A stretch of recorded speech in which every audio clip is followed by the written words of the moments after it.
Nakala tumdrige. Is anybody awake?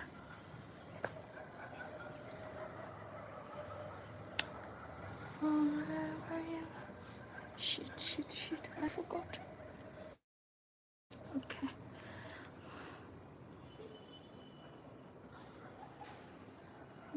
Hingba mi yaunaribo. Tumdaba mi yauribo, guys. Thawai's yamna nuwaite. I live tharayini to lighten my mood with you guys here. Oh my gosh. Utaba kuireda Romy and Susil's blog. Kuire kaino ay ngarang nahan live adum thai noi lakti ta lak pitraga. Amani khat tani ara ko amoy amani khatani tum laise. Noi amata ti lak piti tu poni kumam ken sang sang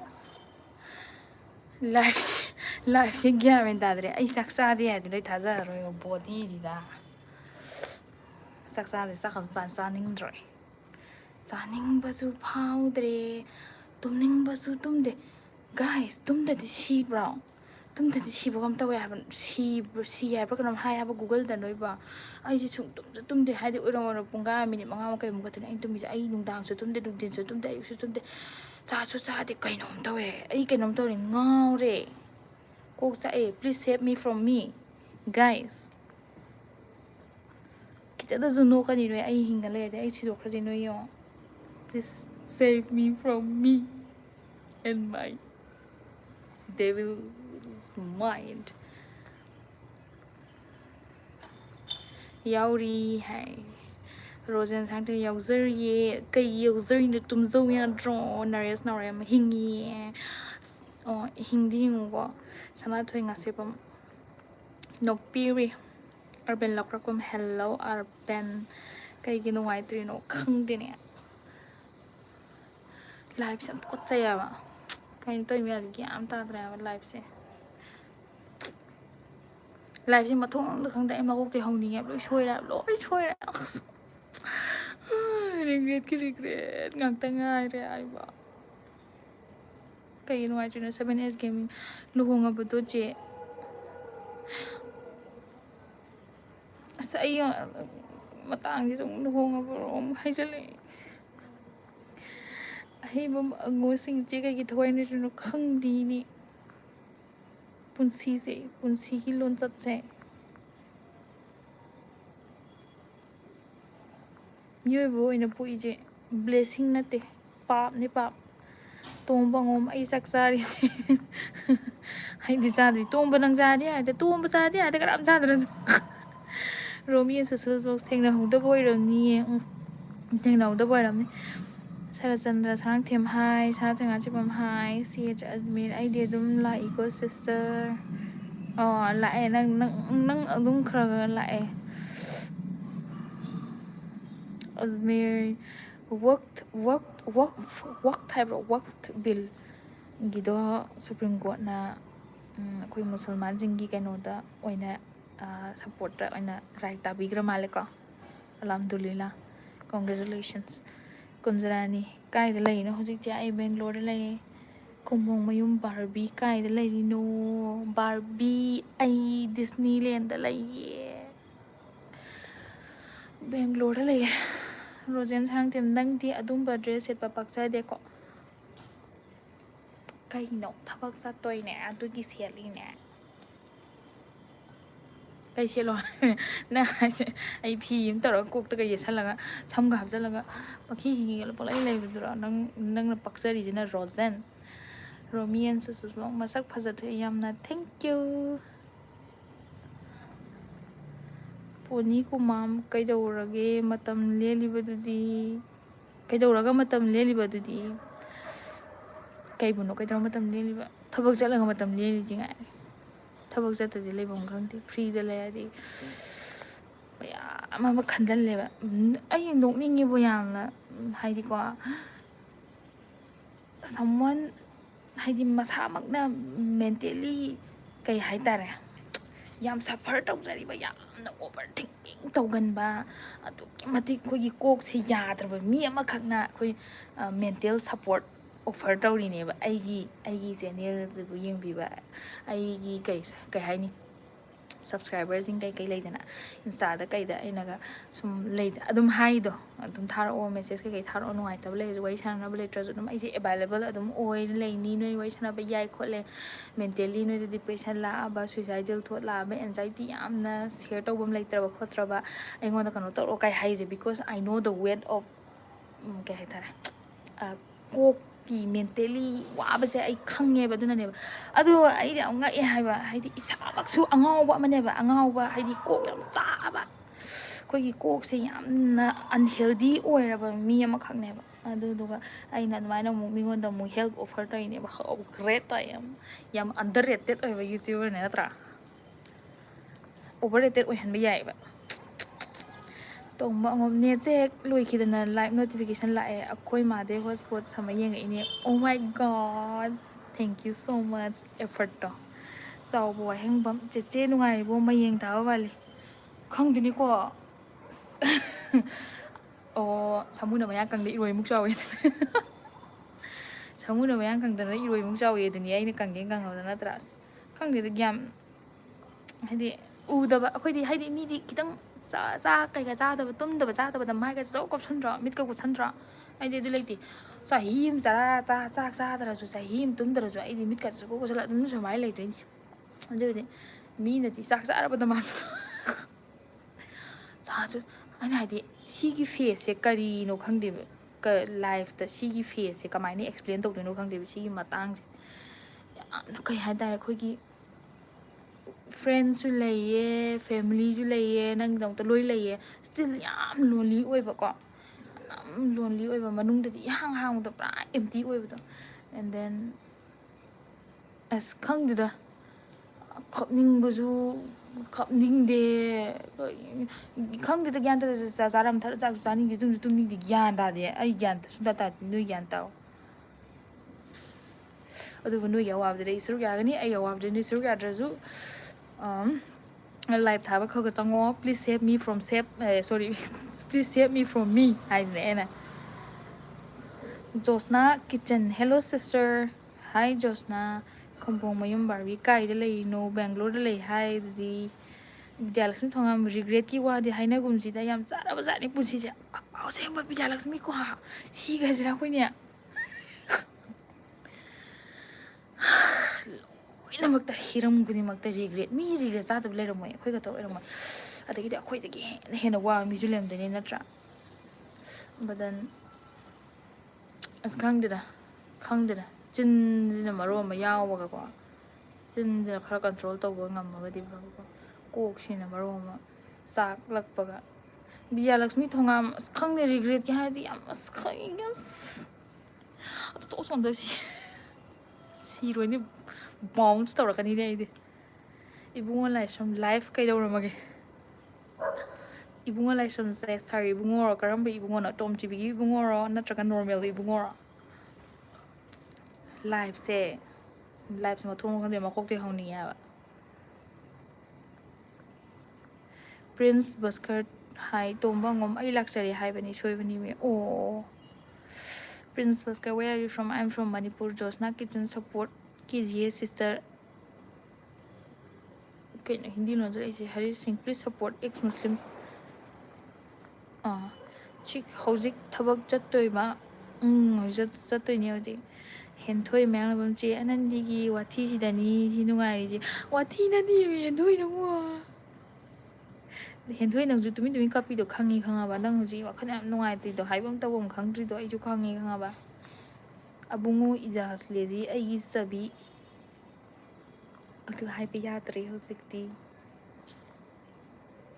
ꯑꯩꯉꯣꯟꯗ ꯏꯔꯥꯡ ꯇꯧꯔꯛꯀꯅꯨꯀꯣ ꯈꯥꯏꯗꯦꯝ ꯕꯤꯁꯥꯜ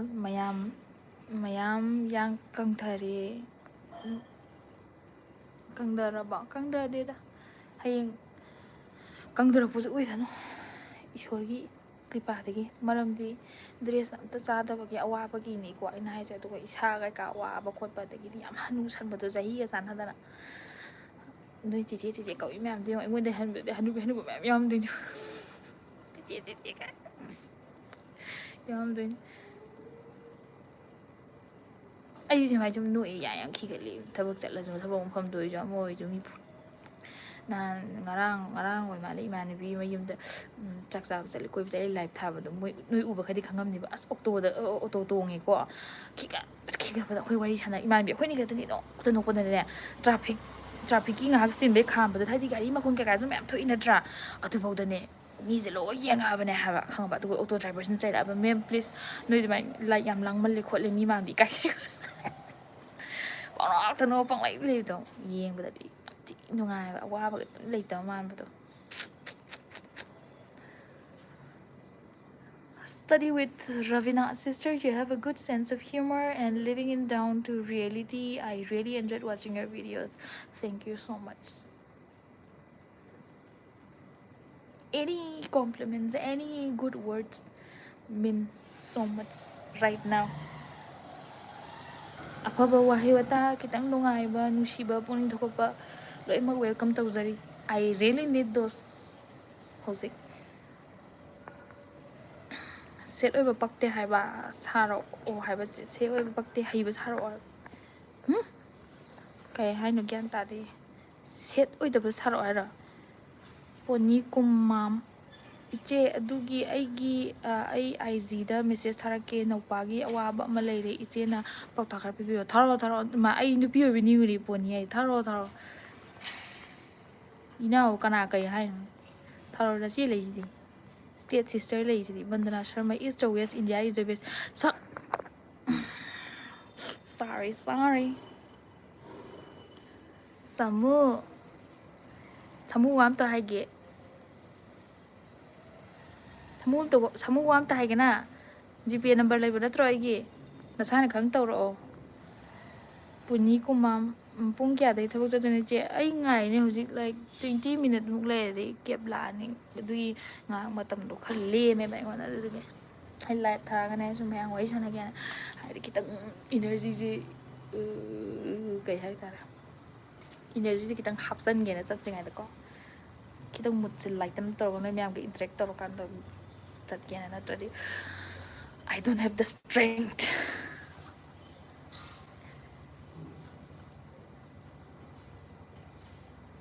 Pangang pung le ba nu na khang da ma o ma hi ju lei mi awa ba mi yam kap pi bo ado ai kap sala ni noi myam doi wa ri tro paki he lei im phadro noi myam ga wa den saruk ya ga kai wa ga haina ra noi dam ta lei im phadro punsi gi makhal machi ni harau thongna phana mayok na view 7s gaming mane punsi makhal machi ni thongna do amum han bai wa ni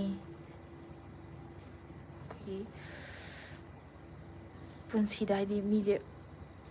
mine haidi trauma ka haraga OCD ka haraga fashion on thoi dana hojik normalize to thoga fashionalize to thopo do pojai kitanga mafam chadana leiba ga je khara semjana ga ai OCD leiye ga ne fashionalize to thopo do yam phaja bai ta kitang wakhan wa ta depression chatle ga depression ga je fashion on thopo do hajik matam je to nei se aduna koi di kai hai dinu khangde matha subs anxiety lei ka ha je koi paktre ha ba haining re ha fashion gi tap to sum tong na koi ko ado khangde trauma ka hai jekta khudi gak tira ga trauma lei bai wana te bai hamna ado punsi ji ko mi je haidi magi experience na haidi mi oi baje magi thena ko experience na sum shape tawba jani haidi mai wakhalon kari haidi ko thengang ka yara anjan bitre taw bira ba mi ama thalok thaja bai je ka sungam hoi to bone haidi example ni ko en piri je haidi marup ki oigera amagi oigera natra matomda sum kaino tawbagi hainabi sina kogi mi ji sum mateng loba yaw mpham da dum lawda gai mathanda wana dum tawjagi dui bai ne gi duna adai sum mi na sum kaino tawaga dum spoon fit tawaga la ko mi ji sum hayeng aruba haidi punsida ai katani haitar seng hairaba da ko loina mak nang nasatagi ai imana inusi next ai isana isagi natari kanamta kan tawno blaite haitare aduna mai hundoro kanda sum spoon fit taw la ko mi jingina mo mathanda lei ngamde haitare ko adumaina mayam ama keno mayam jina mi gi makok se chakhale haitare ꯆꯦꯒꯤ ꯄꯤꯡ ꯁꯔꯠꯇꯣ ꯅꯩꯔꯦ ꯁꯩꯇꯝ thank you ꯊꯥꯖ world regret ꯍꯥꯏꯕꯁꯤꯗꯒꯤ ꯍꯧꯔꯦ ꯄꯦꯟꯗꯕꯁꯦ ꯀꯩꯅꯣ ꯍꯥꯏꯕꯅꯤꯗ ꯑꯗꯨ ꯀꯔꯤꯅꯣ ꯍꯥꯏꯕ ꯊꯥꯖ ꯅꯠꯇ꯭ꯔꯥ ꯔꯤꯒ꯭ꯔꯦꯠ ꯍꯥꯏꯕꯁꯦ ꯂꯣꯏꯅꯃꯛꯇ ꯂꯣꯏꯅꯃꯛꯇ ꯂꯩꯇ꯭ꯔꯅꯦ ꯔꯤꯒ꯭ꯔꯦꯠꯁꯦ ꯀꯦꯔꯤꯌꯔꯒꯤ ꯃꯇꯥꯡꯗ ꯑꯣꯏꯔꯣ ꯔꯤꯂꯦꯁꯟꯁꯤꯞꯀꯤꯗ ꯑꯣꯏꯔꯣ ꯑꯁ ꯉꯔꯥꯡꯗꯪ ꯍꯧꯖꯤꯛꯇꯪ ꯑꯩ ꯉꯁꯥꯏ ꯍꯥꯏꯈꯤꯕꯗꯣ ꯑꯁ ꯍꯥꯏꯔꯝꯗꯁꯨ ꯐꯗꯧꯕ ꯀꯥꯏꯅ ꯈꯜꯂꯀꯥꯟꯗ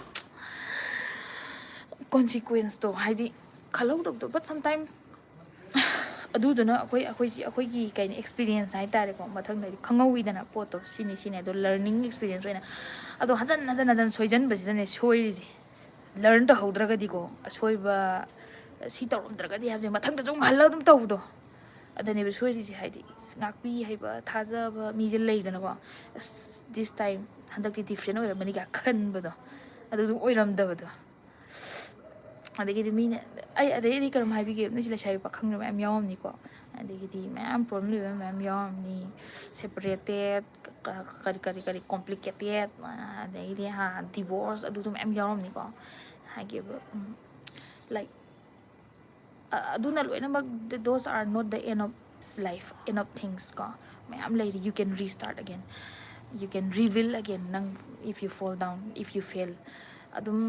ꯌꯥꯅꯤꯀꯣ ꯕꯠ ꯑꯗꯒꯤꯗꯤ ꯃꯤꯅꯒ ꯕꯤꯇ꯭ꯔꯦ ꯇꯧꯔꯒ ꯍꯟꯖꯟꯒ ꯅꯪꯅ ꯊꯥꯖꯕꯒ ꯉꯝꯃꯤꯁꯦ ꯅꯪ ꯌꯥꯝ ꯊꯧꯅꯥ ꯂꯩꯕ ꯃꯤꯅꯦꯕ ꯑꯃꯨꯛꯀ ꯑꯗꯒꯤꯗꯤ ꯃꯤꯅꯒ ꯀꯩꯅꯣ ꯇꯧꯔꯒ ꯅꯪꯅ ꯐꯣꯔꯒꯤꯞꯀ ꯇꯧꯕ ꯉꯥꯛꯄꯤꯕꯒ ꯉꯝꯃꯤꯁꯦ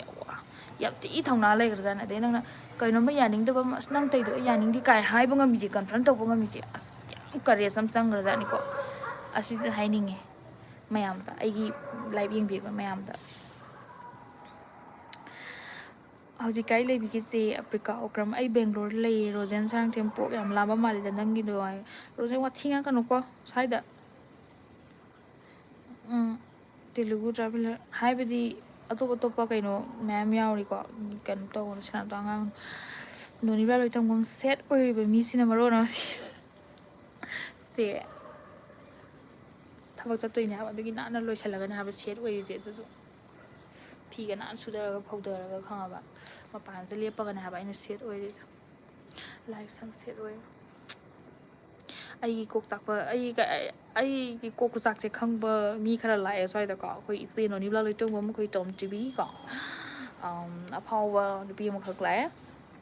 ꯑꯩꯁꯦ ꯀꯣꯛ ꯀꯌꯥ ꯃꯇꯤꯛ ꯆꯥꯛꯄ ꯑꯉꯥꯡꯅꯣ ꯍꯥꯏꯕꯁꯦ ꯃꯥ ꯈꯪꯉꯦ ꯑꯗꯨꯅꯅꯦ ꯃꯥꯅ ꯁꯤꯗꯩꯁꯤꯗ ꯁꯦꯠ ꯑꯣꯏꯔꯤꯕ ꯃꯤꯁꯤꯅ ꯃꯔꯣꯟ ꯑꯃ ꯍꯥꯏꯔꯛꯏꯁꯦ ꯌꯥꯝꯅ ꯑꯩꯈꯣꯏꯒꯤ ꯑꯥꯔꯠꯇ ꯂꯩꯕ ꯃꯒꯨꯟ ꯂꯩꯕ ꯋꯥꯍꯩ ꯄꯔꯦꯡꯅꯤꯀꯣ ꯃꯁꯦ ꯑꯗꯨ ꯀꯦꯕ ꯗ꯭राꯏꯚꯔꯁꯦ ꯁꯤꯈ꯭ꯔꯕ ꯈꯪꯗꯦ ꯐꯣꯟ ꯂꯥꯛꯇ꯭ꯔꯦ उमेश भाई मेरे को सपोर्ट करो भाई हाँ Sahir Khan what language are you speaking I'm speaking in Manipuri Umesh भाई मेरे को support करो भाई Saheer Khan do you speak English yes ꯇꯣꯝꯕ ꯉꯣꯝꯆꯦꯒꯤ ꯂꯥꯏꯚ ꯌꯦꯡꯕꯁꯦ ꯌꯥꯝ ꯅꯨꯡꯉꯥꯏꯕ ꯑꯩꯗꯤ ꯑꯗꯨꯒ ꯅꯦꯠꯁꯦ ꯂꯣꯏꯈꯤꯗꯅ ꯌꯦꯡꯅꯤꯡꯕ ꯀꯩꯅꯣꯝ ꯇꯧꯔꯕꯅꯦꯃꯤ ꯑꯗꯨꯒ ꯍꯣꯠꯁꯄꯣꯠ ꯈꯔ ꯊꯥꯔ ꯌꯦꯡꯉꯤꯅꯦ ꯋꯥꯏ ꯐꯥꯏꯁꯨ ꯃꯩ ꯃꯨꯠꯈ꯭ꯔꯕ ꯀꯌꯥꯗꯤ ꯋꯥꯈ꯭ꯔꯦ ꯅꯨꯡꯉꯥꯏꯇꯦ ꯑꯁ ꯇꯣꯝꯕ ꯌꯥꯝ ꯊꯤꯅ ꯂꯣꯌꯦꯜ ꯑꯣꯏ ꯇꯣꯝꯕꯗꯤ ꯑꯩꯒꯤ ꯑꯁꯦꯡꯕ ꯁꯞꯄꯣꯔꯇꯔꯅꯦ ꯇꯣꯝꯕ ꯅꯪ ꯄꯨꯟꯁꯤ ꯅꯨꯡꯁꯥꯡꯕ ꯅꯨꯡꯉꯥꯏ ꯌꯥꯏꯐꯕ ꯑꯣꯏꯔꯛꯎꯀꯣ ꯏꯆꯦꯒꯤ ꯃꯉꯣ ꯄꯨꯟꯁꯤꯗ ꯃꯤꯊꯣꯏ ꯃꯤꯍꯦꯟꯕ ꯃꯥꯏ ꯄꯥꯛꯄ ꯑꯣꯏꯔꯛꯎꯀꯣ ꯇꯣꯝꯕ ꯌꯦꯡꯊꯣꯏ ꯃꯌꯥꯝ ꯅꯪꯉꯣ ꯀꯩꯅꯣ ꯑꯩꯒꯤ ꯂꯥꯏꯐꯀꯤ ꯔꯤꯒ꯭ꯔꯦꯠ ꯃꯌꯥꯝꯁꯦ ꯆꯦꯅ ꯈꯪꯕꯤꯔꯝꯃꯤꯁꯤꯕꯣ ꯅꯠꯇ꯭ꯔꯥ ꯈꯪꯕꯅꯦ ꯍꯦꯟꯊꯣꯏ ꯑꯩꯗꯤ ꯈꯪꯕꯅꯦ ꯁꯤꯅꯤꯡꯕ ꯂꯩꯔꯗꯤ ꯍꯥꯏꯔꯝꯃꯣ ꯑꯩꯉꯣꯟꯗ ꯁꯤꯒꯅꯨꯀꯣ ꯃꯌꯥꯝ ꯁꯤꯅꯤꯡꯕ ꯅꯣꯏ ꯌꯥꯎꯅꯔꯁꯨ ꯑꯩ ꯁꯤꯅꯤꯡꯉꯤꯁꯦ ꯀꯃꯥꯏꯅ ꯇꯧꯗꯣꯏꯅꯣ ꯍꯥꯏꯔꯝꯃꯣꯕ ꯑꯦꯠꯂꯤꯁ ꯑꯩ ꯈꯤꯇꯪ ꯈꯥꯝꯕ ꯉꯝꯃꯗꯤ ꯐꯩꯗꯅꯀꯣ ꯑꯊꯣꯛꯄꯝ ꯁꯣꯕꯥꯄꯇꯤ ꯗꯦꯕꯤ ꯆꯍꯤ ꯀꯌꯥ ꯁꯨꯔꯒꯦ ꯆꯦ ꯅꯪꯅ ꯂꯩꯔꯝꯖꯅꯤ ꯆꯦ ꯀꯧꯔꯒ ꯅꯪ ꯍꯥꯏꯗꯣꯛꯄ ꯌꯥꯗꯦ ꯁꯤꯕꯨ ꯑꯩꯒꯤ ꯀꯦꯞꯂꯣ ꯀꯩꯅꯣ ꯐꯣꯟꯁꯨ ꯇꯧꯔꯛꯇꯦ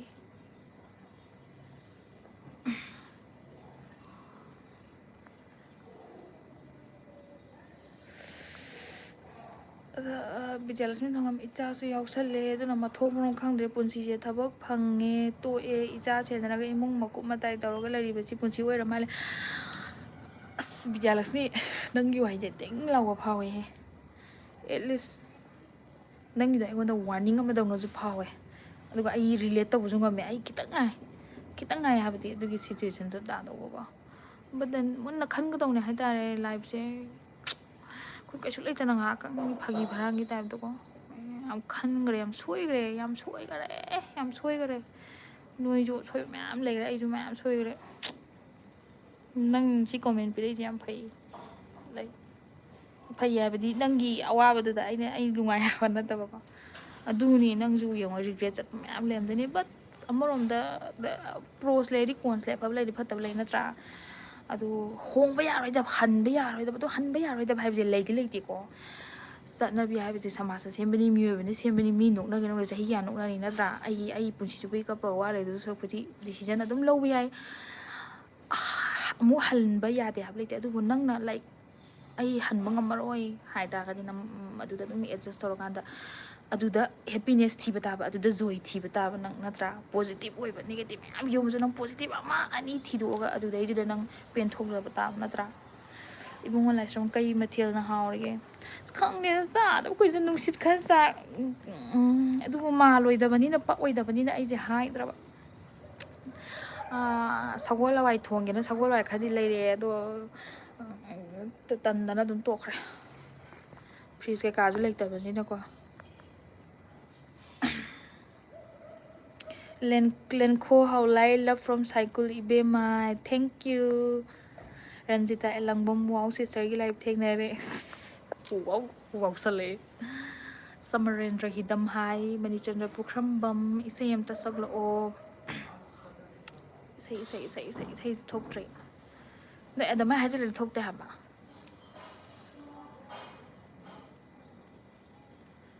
ꯊꯣꯛꯇꯦ ꯁꯥꯎ ꯌꯥꯗ꯭ꯔꯦ ꯑꯩ ꯌꯥꯎꯕ ꯊꯣꯛꯇꯦ ꯑꯗꯨꯃꯥꯏꯅ ꯍꯥꯏꯔꯗꯤ ꯊꯣꯛꯀꯦ ꯁꯦꯠ ꯑꯣꯏꯔꯤ ꯌꯥꯝꯅ ꯁꯦꯠ ꯑꯣꯏꯕ ꯉꯥꯛꯇ ꯊꯣꯛꯂꯛꯀꯅꯤ ꯋꯥꯔꯤꯗ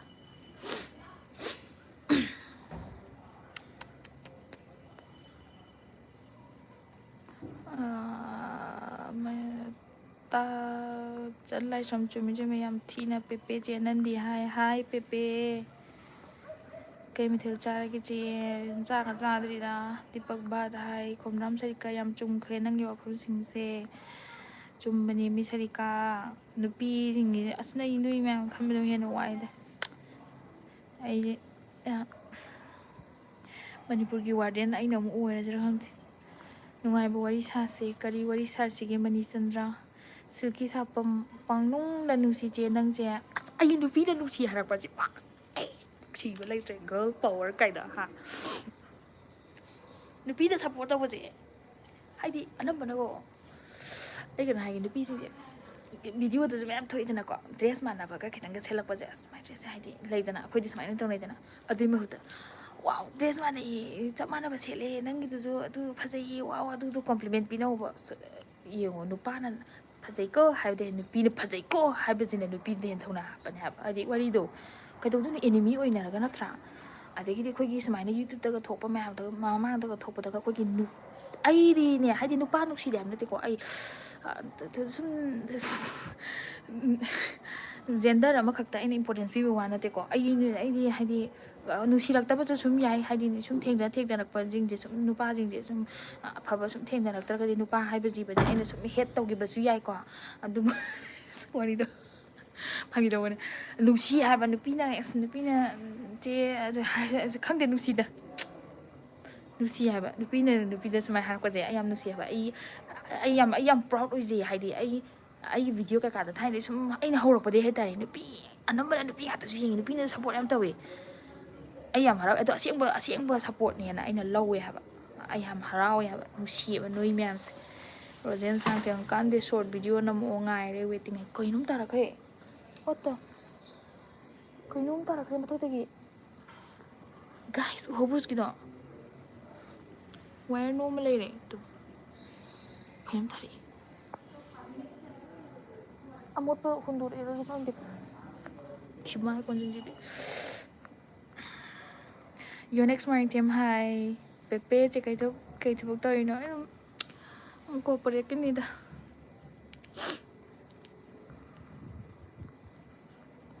ꯑꯐ꯭ꯔꯤꯀꯥ ꯑꯣꯀ꯭ꯔꯝ ꯀꯩ ꯇꯧꯔꯒ ꯂꯩꯕ ꯑꯣꯏꯗꯣꯏꯅꯣ ꯌꯥꯔꯗꯤ ꯅꯣꯡꯃ ꯊꯦꯡꯅꯁꯤ ꯅꯣꯡꯃꯇ ꯅꯠꯇꯦ ꯅꯨꯡꯇꯤꯒꯤ ꯊꯦꯡꯅꯁꯤ ꯅꯪ ꯕꯦꯡꯒ꯭ꯂꯣꯔ ꯂꯩꯕ꯭ꯔꯣ ꯀꯥꯔꯇꯨꯛ ꯑꯦꯟ ꯐꯤꯜꯝꯁ ꯍꯕ I am Sri Lanka I am India ꯃꯥꯏꯂꯪꯕ ꯅꯪꯅ ꯍꯨꯝꯕꯗ ꯄꯣꯝꯂꯝꯕ ꯂꯩꯔꯥꯡꯁꯨ ꯁꯠꯀꯥꯏꯔꯤ ꯅꯥꯃꯤꯕ ꯅꯪꯅ ꯌꯩꯕꯗ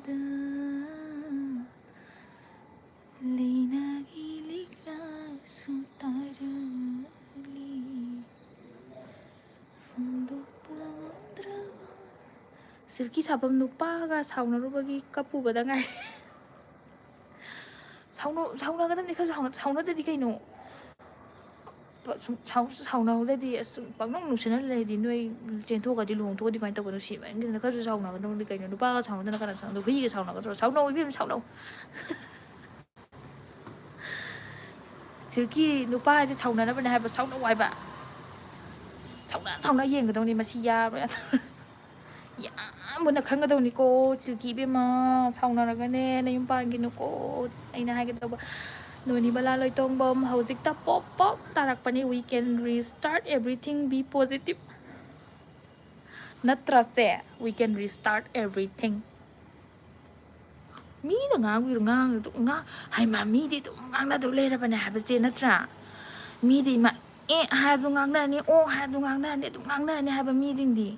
nang na sum na taw le ngang na ni aina phai na sala su ngang na ni che pa sala su ngang na ni mi di ngang na do atom lai ram na ba du khale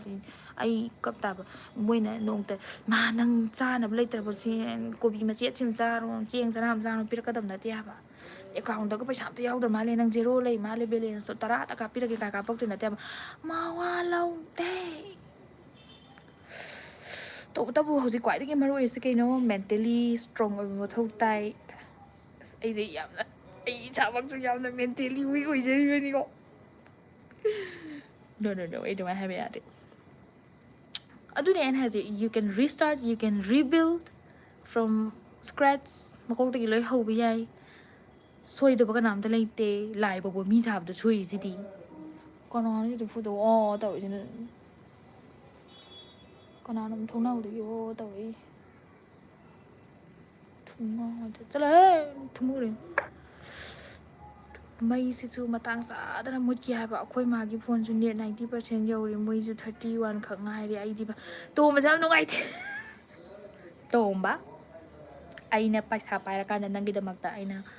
generator ama pigani inverter ama pigani pepe che how tomba ngom hayem muk life tharo ko tharake the journey within nang husband di Anandi husband who husband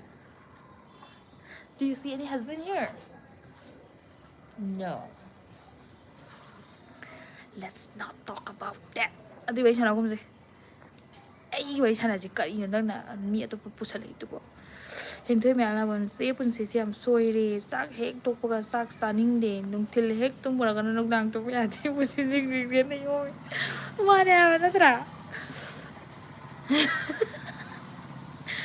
regret se loi bak ne ha ba macha de horga Sinan where are you from I am from South Korea NT Meitei luongdribo hoji phau bua hongkre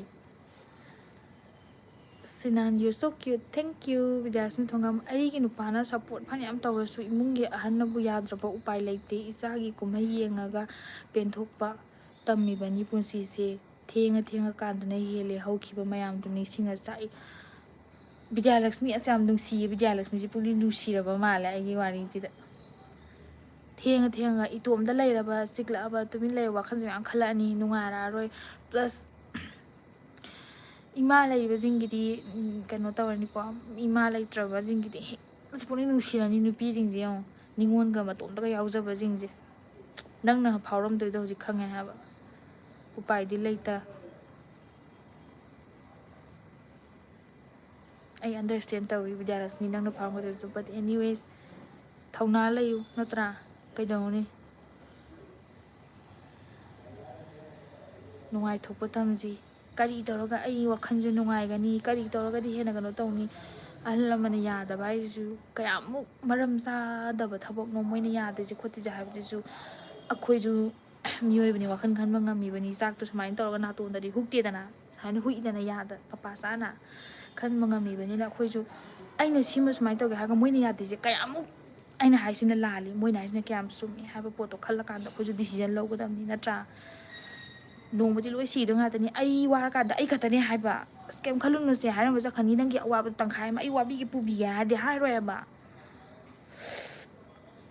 anti Meitei ꯕꯨꯠ ꯇꯝꯅꯔꯦ boring ꯌꯥꯝ ꯆꯨꯏ ꯅꯪ ꯕꯨꯠꯇꯣ ꯊꯥꯒꯦ ꯊꯥꯔꯛꯑꯣ ꯁꯤꯗ ꯑꯩ ꯋꯥꯔꯤ ꯋꯥꯇꯥꯏ ꯈꯔ ꯇꯧꯒꯦ ꯕꯨꯠꯅꯤꯅ ꯀꯅꯥꯝꯇꯁꯨ ꯍꯥꯏꯗꯣꯛꯑꯣꯏ ꯑꯩꯅ ꯍꯥꯏꯔꯁꯨ ꯖꯨꯐꯤꯌꯥ ꯕꯤꯟꯇꯤ ꯚꯤꯗꯤꯑꯣ ꯅꯝꯂꯛꯑꯣ ꯑꯁ ꯈꯪꯗꯦꯗ ꯚꯤꯗꯤꯑꯣꯗꯤ ꯑꯩ ꯉꯔꯥꯡꯗꯣ ꯏꯃꯥꯟꯅꯕꯤ ꯃꯅꯥꯛ ꯆꯠꯄꯗꯣ ꯕ꯭ꯂꯣꯛ ꯃꯇꯦꯛ ꯃꯇꯦꯛ ꯅꯝꯃꯦꯕ ꯑꯗꯨꯒꯗꯤ ꯍꯥꯏꯗꯤ ꯃꯇꯦꯛ ꯈꯛꯇꯪ ꯍꯥꯏꯗꯤ ꯂꯣꯏꯗꯤ ꯂꯣꯏꯁꯟꯗꯦ ꯑꯁ ꯑꯩ ꯍꯩꯇꯦꯕ ꯑꯩ ꯀꯩ ꯅꯝꯗꯣꯏꯅꯣ ꯈꯪꯗ꯭ꯔꯦ ꯃꯌꯥꯝ ꯑꯗꯨꯒꯤ ꯁꯥꯎꯅ ꯑꯩ ꯂꯥꯏꯚ ꯈꯔ ꯈꯔ ꯊꯥꯔꯛꯀꯦ ꯑꯗꯨꯝ ꯈꯔ ꯈꯔ ꯎꯅꯁꯤ ꯑꯁ ꯆꯣꯠꯂꯦ ꯅꯣꯡꯁꯨ ꯆꯨꯔꯛꯑꯦ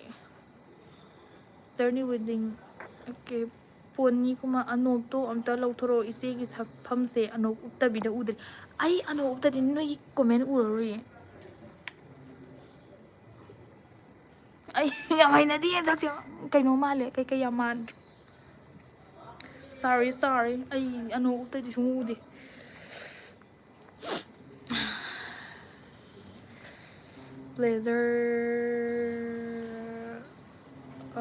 ꯕ꯭ꯂꯦꯖꯔ ꯅꯪꯒꯤ ꯃꯅꯤꯡꯗ ꯃꯤꯅꯤꯠ ꯈꯔꯒꯤ ꯃꯃꯥꯡꯗ ꯀꯩꯅꯣꯝ ꯇꯥꯔꯛꯄ ꯎꯈꯤ ꯇꯥꯔꯛꯈꯤꯌꯦ ꯀꯩꯅꯣꯅꯦ ꯑꯃꯣꯠꯄ ꯑꯣꯏꯗꯣꯏ ꯃꯥꯜꯂꯦ ꯃꯣꯏꯗꯣ ꯁꯤ ꯃꯈꯥ ꯁ꯭ꯋꯥꯏꯁꯤꯗꯅꯦ ꯈꯒ ꯍꯨꯟꯗꯣꯛꯅꯩꯌꯦꯕꯀꯣ ꯑꯗꯨꯗꯒꯤ ꯃꯣꯏꯗꯣ ꯁꯤ ꯃꯊꯛꯇꯒꯤ ꯊꯥꯗꯔꯛꯄ ꯃꯥꯜꯂꯦꯕ ꯇꯨꯞ ꯂꯥꯎꯅ ꯃꯤꯗꯤ ꯅꯠꯇ꯭ꯔꯦ ꯍꯥꯏꯇꯥꯔꯦ ꯃꯈꯣꯟꯗꯣ ꯑꯩ ꯇꯥꯛꯄꯣꯏꯗꯤ ꯗꯣꯡ ꯂꯥꯎꯗꯧꯕ ꯆꯦꯔꯪꯗ ꯑꯩꯈꯣꯏꯒꯤ ꯀꯩꯀꯩ ꯑꯃꯣꯠꯄ ꯈꯔ ꯌꯣꯝꯕꯒ ꯙꯨꯞ ꯂꯧ ꯊꯥꯗꯔꯛꯄꯗꯣ ꯑꯗꯨꯒꯤ ꯃꯈꯣꯟ ꯃꯥꯜꯂꯦꯕ ꯑꯦꯟꯇꯤ ꯃꯩꯇꯩ ꯁꯉꯥꯏꯊꯦꯜꯗ ꯂꯩꯇ꯭ꯔꯕꯣ ꯃꯄꯥꯟꯗ ꯂꯩꯔꯕꯣ ꯑꯩ ꯁꯉꯥꯏꯊꯦꯜꯗ ꯂꯩꯇ꯭ꯔꯦ ꯕꯦꯡꯒ꯭ꯂꯣꯔꯗ ꯂꯩꯌꯦ ꯍꯧꯖꯤꯛ ꯑꯄ꯭ꯔꯤꯀꯥ ꯑꯣꯀ꯭ꯔꯝ ꯅꯣꯏꯔꯁꯨ ꯐꯖꯩꯗ ꯀꯃꯥꯏꯅ ꯇꯧꯕꯅꯣ ꯑꯁ ꯑꯩꯗꯤꯕꯨ ꯀꯃꯥꯏꯅ ꯇꯧꯅꯤ ꯊꯦꯡꯀ꯭ꯌꯨ ꯗ ꯖꯔꯅꯤ ꯋꯤꯗꯤ ꯅꯨꯡꯁꯤꯔꯗꯤ ꯂꯣꯏ ꯐꯖꯕꯅꯦꯃꯦ ꯅꯨꯡꯁꯤꯔꯗꯤ ꯂꯣꯏ ꯐꯖꯕꯅꯦ ꯍꯥꯏꯕ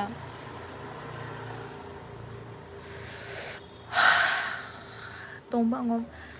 ꯍꯌꯦꯡ ꯉꯥꯏꯗꯣꯏꯅꯤ ꯂꯥꯏꯚ ꯊꯥꯔꯛꯄ ꯅꯦꯠꯁꯦ ꯆꯠꯄꯗ ꯑꯩꯒꯤ ꯀꯣꯃꯦꯟ ꯄꯥꯕ ꯈꯪꯍꯧꯔꯔꯣꯏꯅ ꯋꯥꯔꯨꯔꯦ ꯄꯥꯔꯛꯑꯦ ꯄꯥꯗꯗꯤ ꯀꯩꯅꯣꯅꯤ ꯃꯤ ꯂꯣꯏꯌꯦꯜ ꯑꯣꯏꯕ ꯇꯣꯝꯕꯩꯕꯨ ꯀꯩꯗꯧꯕꯩ ꯄꯥꯔꯣꯏꯗꯣꯏꯅꯣ ꯃꯤ ꯇꯣꯝꯕꯩ ꯀꯃꯦꯟ ꯄꯥꯗ ꯌꯥꯄꯣꯠꯇꯦ ꯇꯣꯝꯕ ꯌꯥꯎꯗꯗꯤ ꯀꯃꯥꯏꯅ ꯌꯥꯗꯣꯏꯅꯣ ꯊꯥꯔꯛꯀꯦ ꯇꯣꯝꯕ ꯑꯗꯣ ꯉꯁꯤꯒꯤꯗꯤ ꯑꯩ ꯂꯣꯏꯁꯜꯂꯒꯦ ꯃꯈꯥꯗꯣ ꯑꯃꯨꯛ ꯉꯥꯏꯔꯒꯦ ꯐꯤꯁꯤꯡꯁꯦ ꯅꯣꯡꯁꯨ ꯆꯨꯔꯛꯑꯦ ꯂꯧꯁꯜꯂꯒꯦ ꯑꯗꯨꯒ ꯊꯝꯃꯝꯃꯒꯦ ꯑꯗꯨꯒ ꯑꯩ ꯀꯨꯝꯈ꯭ꯔꯒꯦ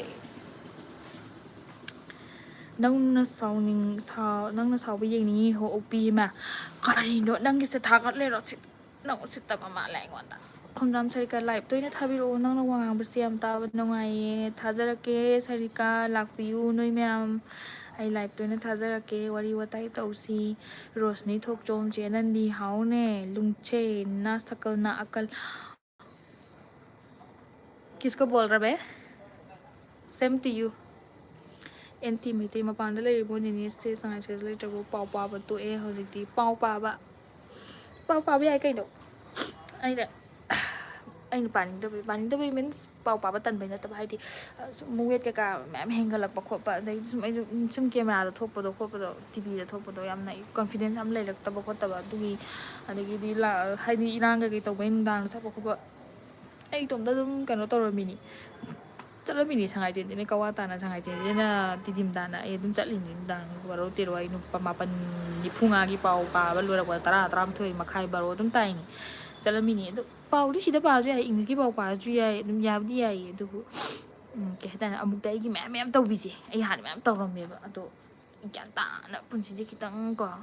ꯇꯞꯊꯈꯤꯒꯦ ꯇꯧꯕ ꯄꯥꯎꯗꯤ ꯑꯃꯨꯛ ꯄꯥꯔꯁꯨ ꯌꯥꯏꯕ ꯂꯥꯏꯁ꯭ꯔꯝ ꯋꯥꯡꯂꯦꯟ ꯁꯅꯥ ꯃꯩꯇꯩ ꯏꯁꯤꯡ ꯆꯥꯎꯗ꯭ꯔꯣ ꯆꯥꯎꯗꯤ ꯁꯤꯗꯗꯤ ꯁꯟ ꯄꯥꯏꯈꯣꯝꯕ ꯆꯦ ꯀꯨꯏꯔꯦ ꯎꯗꯕ ꯅꯨꯡꯉꯥꯏꯔꯤꯌꯦ ꯄꯥꯏꯈꯣꯝꯕ ꯃꯅꯤꯆꯟꯗ꯭ꯔ ꯄꯨꯈ꯭ꯔꯝꯕꯝ ꯅꯪ ꯑꯝꯇ ꯁꯥꯎꯔꯛꯑꯣ ꯀꯃꯥꯏꯅ ꯇꯧꯒꯦ ꯌꯦꯡꯒꯦꯕ ꯅꯣ ꯑꯩ ꯉꯁꯤꯗꯤ ꯁꯥꯎꯔꯔꯣꯏ I have enough on my plate already ꯑꯗꯨꯅ ꯑꯩ ꯉꯁꯤꯗꯤ ꯁꯥꯎꯔꯔꯣꯏꯒꯦ ꯅꯦꯛꯁ ꯇꯥꯏꯝ ꯑꯣꯏꯅ ꯁꯥꯎꯔꯒꯦ ꯔꯣꯁꯅꯤ ꯆꯨꯆꯨꯝꯅꯤ ꯑꯅꯟꯗꯤ ꯍꯥꯎꯅꯦ ꯔꯣꯁꯅꯤ ꯑꯦꯟꯇꯤ ꯃꯩꯇꯩ ꯑꯣꯖꯥ ꯑꯣꯏꯅꯤꯅ ꯕꯤ ꯑꯦꯗ ꯇꯧꯔꯒ ꯑꯣꯖꯥ ꯑꯣꯏꯗ꯭ꯔꯕ ꯑꯦꯟꯇꯤ ꯃꯩꯇꯩ ꯅꯪ ꯀꯅꯥꯅꯣ ꯅꯪ ꯑꯩ ꯈꯪꯕ ꯃꯤꯅꯦ ꯑꯣꯖꯥꯁꯨꯅꯤ ꯀꯩꯅꯣ ꯍꯧꯖꯤꯛ ꯑꯩ ꯑꯉꯥꯡ ꯂꯥꯏꯔꯤꯛ ꯁ꯭ꯀꯨꯜ ꯑꯝꯇ ꯄꯨꯗ꯭ꯔꯗꯤ ꯑꯉꯥꯡ ꯂꯥꯏꯔꯤꯛ ꯇꯥꯛꯇꯗꯤ ꯑꯣꯖꯥ ꯑꯣꯏꯗ꯭ꯔꯕꯣ ꯑꯣꯖꯥꯅꯤ ꯗꯤꯜꯁꯦ ꯑꯣꯖꯥꯍꯦ ꯑꯩ ꯑꯣꯖꯥꯅꯤ ꯄꯥꯎ ꯄꯥꯕꯤꯅꯤ ꯂꯣꯏꯅꯃꯛꯅꯤ ꯃꯆꯦꯅꯤ ꯃꯆꯥꯅꯤ ꯃꯆꯟꯅꯤ ꯂꯣꯏꯅꯃꯛꯅꯤ Okay, Thoksom Rosan, good night, good night. Good night Rosan ko niyom sumna tawdoba ama tawro nga ni ko akoy isi ibema no ni bala loy tangbam na aibu khunma gi kaino thada bahurani ai thamawrage intimate khangai khangai akoy lekai dani nangna pau paramido aina di nang munna khange nangna khangdre nang kanano nang ai khangba mi ne adubu enti maitai good night say bye bye ma'am thank you ai live da lakpibagi videos mo thongam bye bye tomba ngom bye bye loina mag bye bye good night Africa bye bye ai loi haram ge bako enti maitai pepe Vidyalaxmi thongam kayum khalunu ko henthoi myang langbam loina mag good night bye bye adugo mathang live thabla lo ko wari watai sanasi